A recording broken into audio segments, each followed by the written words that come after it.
Hi, boys and girls. Today I'm going to read the story to you, The Bear's Son, an Inuit Tale. This story is going to go along with our lesson for today on feeling words.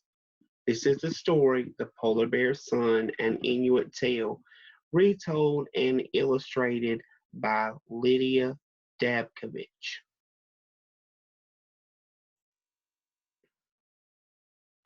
Way up north, all alone, in a little hut at the edge of an Inuit village, there lived an old woman. She had no family, no strong sons to hunt for her. The old woman tried to fend for herself by fishing and gathering seeds and berries, but often she was unsuccessful and had to depend on her neighbors for food. One day, out on the ice, the old woman found a little white polar bear cub. His mother must have been killed, the old woman thought. So she took him home. Back in her hut, the old woman fed the cub, sharing with him the little food she had. I will call you Konnichiwa, she said. Konnichiwa, my son. Konnichiwa was happy with the old woman. He was a friendly, round, and fluffy little bear, and the children of the village loved to play with him, tumbling about and sliding on the snow. Spring, summer, and long dark winter passed. Konnichiwa grew quickly.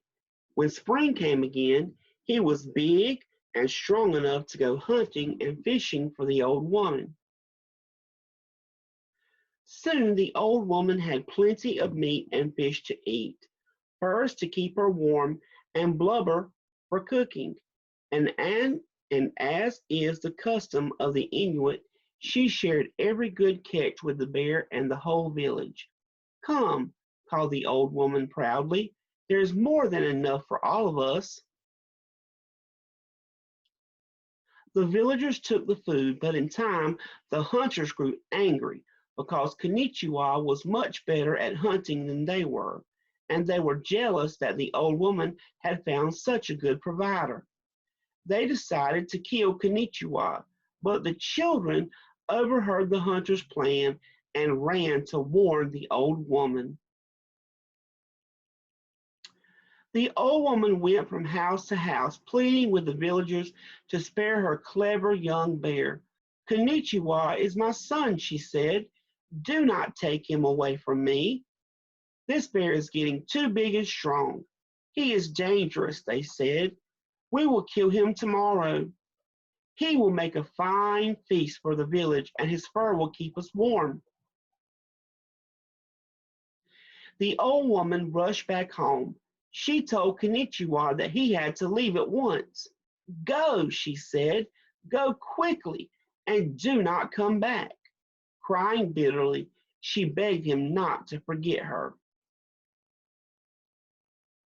So Konnichiwa left. Sadly, the old woman and the children watched him disappear into the distance. Now the old woman was alone again. From time to time, when she felt very lonely and angry, she left her hut early in the morning and went very far out on the ice. Then she called, Konnichiwa, Konnichiwa, my son. She did not have to wait long before a big polar bear came running out to meet her. It was Konnichiwa, big and strong and sleek and glossy. The old woman always looked him over carefully, making sure that he had not been injured. Then Konnichiwa brought her salmon and seal. They ate some of it together, and the old woman took the rest home with her. This went on for many years, and up to this day, the Inuit tell the story of the faithful bear Konnichiwa and the old woman who brought him up. The end. As I read this story to you, boys and girls, I hope you thought about some different feelings that the old woman might experience at different points in the story, and also how the children felt, the hunters felt, and even the bear Konnichiwa.